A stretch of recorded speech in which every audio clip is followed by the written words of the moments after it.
அனைத்து வகை பள்ளி தலைமை ஆசிரியர்கள் மற்றும் ஏஐஸ் அனைவருக்கும் வணக்கம். ஸ்டூடெண்ட் ப்ராக்ரஸ் ஆக்டிவிட்டி யூடேஸ் போர்ட்டலில் மேற்கொள்ளும் பொழுது நமது பள்ளியில் ஒரு வகுப்போ ஒரு பிரிவோ இல்லாத பட்சத்தில் அந்த வகுப்பு மற்றும் பிரிவினை கிரியேட் செய்து அதன் பிறகு ஸ்டூடெண்ட் ப்ராக்ரஸ் ஆக்டிவிட்டி மேற்கொள்ளலாம். இந்த வீடியோவில் ஒரு வகுப்பு மற்றும் பிரிவினை எவ்வாறு கிரியேட் செய்வது என்பது குறித்து பார்க்கலாம். அதற்கு உங்களது மொபைலில் குரோம் ப்ரௌசர் ஓப்பன் பண்ணிக்கோங்க. ஓப்பன் பண்ணிவிட்டு சர்ச் பாக்ஸில் யூடேஸ் ப்ளஸ் அப்படின்னு டைப் பண்ணுங்கள். உங்களுக்கு ஃபர்ஸ்ட் லிங்க்கே udasplus.gov.in அப்படின்னு வந்திருக்கும். அந்த லிங்க் மேலே கிளிக் பண்ணிக்கோங்க. நீங்கள் கிளிக் பண்ணினதும் இந்த பேஜ் லோட் ஆகிறதுக்கு கொஞ்சம் நேரம் டைம் எடுத்துக்கும். வெயிட் பண்ணுங்கள். நீங்கள் வெயிட் பண்ணினதும் 3 ஹரிசாண்டல் லைன்ஸ் வந்திருக்கும். அதை கிளிக் பண்ணுங்கள். கிளிக் பண்ணிவிட்டு கொஞ்சம் நேரம் வெயிட் பண்ணுங்கள். நீங்கள் வெயிட் பண்ணினதும் லாகின் ஃபார் ஆல் மாடியூல்ஸ் அப்படின்ட்டு ஆரஞ்சு கலரில் ஒரு பட்டன் வந்திருக்கும். அதை கிளிக் பண்ணிக்கோங்க.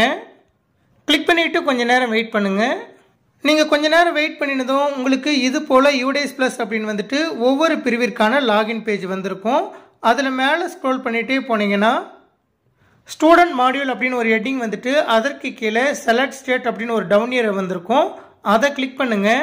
கிளிக் பண்ணிவிட்டு மேலே ஸ்க்ரோல் பண்ணிகிட்டே போங்க. நீங்கள் மேலே ஸ்க்ரோல் பண்ணிகிட்டே போனதும் தமிழ்நாடு அப்படின்னு ஒரு ஹெட்டிங் வந்திருக்கும். அந்த ஹெட்டிங்கை டிக் பண்ணிக்கோங்க. டிக் பண்ணிவிட்டு கோ அப்படிங்கிற பட்டனை கிளிக் பண்ணுங்கள். நீங்கள் கிளிக் பண்ணினதும் UDISE plus SDMS login for Tamil Nadu அப்படின்னு வந்திருக்கும். அதற்கு கீழே யூசர் ஐடி பாஸ்வேர்ட் டைப் பண்ண சொல்லி கேட்கும். யூசர் ஐடி அப்படிங்கிற இடத்துல உங்களது பள்ளியின் 11 டிஜிட் யூடேஸ் நம்பரும், பாஸ்வேர்டு அப்படிங்கிற இடத்துல யூடேஸ் ப்ளஸ் போர்ட்டலுக்கு என்ன பாஸ்வேர்ட் கொடுத்துருக்கீங்களோ அந்த பாஸ்வேர்டை டைப் பண்ணிக்கோங்க. நீங்கள் யூசர் ஐடி பாஸ்வேர்ட் டைப் பண்ணி முடிச்சதுக்கப்புறம் என்டர் கேப்சா அப்படிங்கிற இடத்துல அங்கே என்ன கேரக்டர்ஸ் கொடுத்துருக்காங்களோ அதை தவறில்லாமல் டைப் பண்ணிவிட்டு லாகின் அப்படிங்கிற ப்ளூ கலர் பட்டனை கிளிக் பண்ணுங்கள். நீங்கள் லாகின் பட்டனை ப்ரெஸ் பண்ணினதோ உங்களது பள்ளியின் லாகின் பேஜ் வந்திருக்கும்.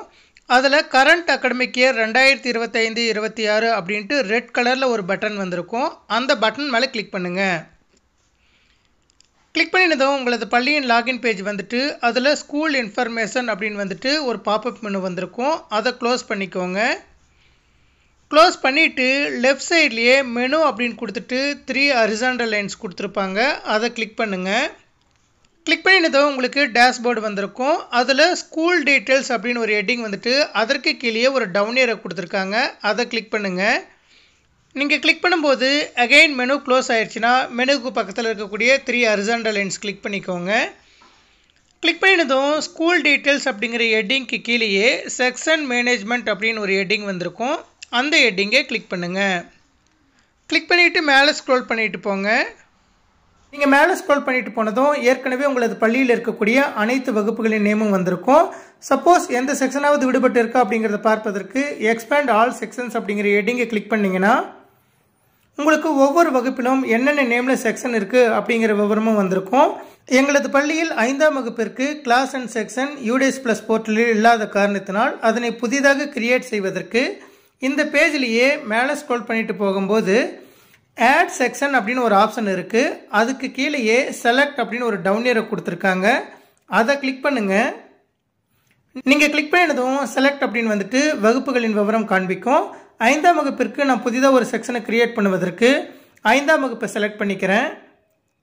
செலக்ட் பண்ணினதும் செக்ஷன் டு பி ஜென்ரேட்டட் அப்படிங்கிற இடத்துல டிஃபால்ட்டாக ஏ அப்படின்னு வந்துருச்சு. அதற்கு கீழே செக்ஷன் அலைஸ் அப்படின்னு ஒரு ஆப்ஷன் கொடுத்துருக்காங்க. இதை நீங்கள் டைப் பண்ணுறதுனால டைப் பண்ணிக்கலாம், இல்லைன்னா எம்டியாகவும் விட்டுக்கலாம். எங்களது பள்ளி தமிழ் மீடியம் ஸ்கூல் அப்படிங்கிற காரணத்தினால செக்ஷன் அலைஸ் அப்படிங்கிற இடத்துல தமிழ் அப்படின்னு டைப் பண்ணிக்கிறேன். டைப் பண்ணிவிட்டு ஆட் செக்ஷன் அப்படிங்கிற பட்டனை கிளிக் பண்ணுறேன். கிளிக் பண்ணினதும் செக்ஷன் ஆடட் சக்ஸஸ்ஃபுல்லி அப்படின்னு வந்துருச்சு. இப்போ திரும்பவும் நீங்கள் மேலே ஸ்க்ரோல் பண்ணிட்டு போகும்போது அந்த வகுப்பு மற்றும் செக்ஷன் உங்களுக்கு கிரியேட் ஆகிட்டு வந்திருக்கும். அதன் பிறகு நீங்கள் எக்ஸ்பேண்ட் ஆல் செக்ஷன் அப்படிங்கிற பட்டனை கிளிக் பண்ணுங்கள். கிளிக் பண்ணினதும் ஒவ்வொரு வகுப்பிற்கும் வகுப்பினுடைய பெயர் அதே போல் செக்ஷன் அப்படின்னு வந்திருக்கும். செக்ஷன் அலைஸ் அப்படிங்கிற இடத்துல உங்களுக்கு நாட் அவைலபிள் அப்படின்னு வந்திருந்ததுன்னா நீங்கள் மீடியத்தை மென்ஷன் பண்ணுறதா இருந்தால் எடிட் அப்படிங்கிற பட்டனை கிளிக் பண்ணிவிட்டு செக்ஷன் அலைஸ் அப்படிங்கிற இடத்துல மீடியத்தோட நேமை மென்ஷன் பண்ணிக்கலாம். இது போல் ஒவ்வொரு வகுப்பிற்குமே நீங்கள் மீடியத்தோட நேமை மென்ஷன் பண்ணிக்கலாம். அதற்கு அந்த வகுப்பை கிளிக் பண்ணிவிட்டு அதற்கு பக்கத்தில் இருக்கக்கூடிய எடிட் அப்படிங்கிற சிம்பிளை கிளிக் பண்ணிவிட்டு மீடியத்தோட நேமை டைப் பண்ணிக்கோங்க. இது போல் ஒவ்வொரு வகுப்பிற்கும் நாம் செக்ஷன் அலைஸ் நேமும் டைப் பண்ணிக்கலாம். இது போன்று நமது பள்ளியில் ஒரு வகுப்பு மற்றும் பிரிவு UDS Plus போர்ட்டலில் இல்லாத பட்சத்தில் மிக எளிமையாக கிரியேட் செய்து அதன் பிறகு ஸ்டூடெண்ட் ப்ராக்ரஸ் ஆக்டிவிட்டி மேற்கொள்ளலாம். நன்றி.